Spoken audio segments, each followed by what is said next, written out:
Hi everyone, welcome back to the channel. Today we're going to learn a modern JavaScript trick that instantly cleans up real API code, grouping lists into UI-ready data without loops and without messy if chains.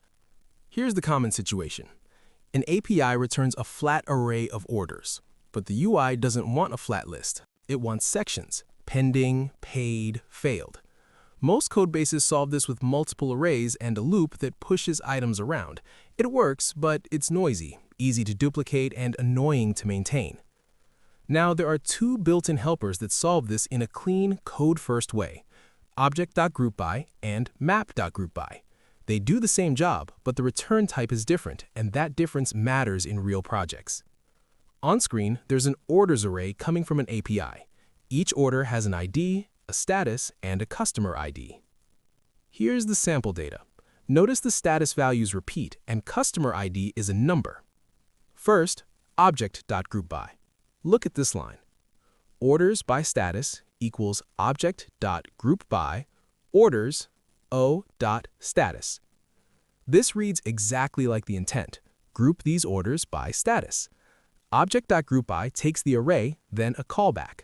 That callback runs once per order, and whatever it returns becomes the group key. Here, it returns O.status. Now, notice what happens next. The result is a plain object.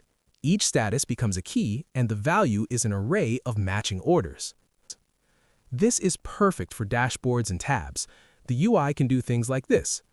Constant pending count equals orders by status dot pending dot length nullish coalescing 0.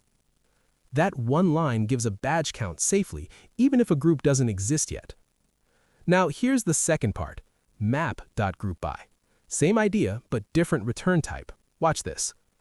Orders by customer equals Map.groupBy orders O.customer ID. This time, the grouping key is a number, like 7 or 12, and the result is a map, so groups are accessed with .get. So when should each one be used? Object.groupBy is great when keys are simple and the result should feel like a plain JSON-style object, especially for UI rendering.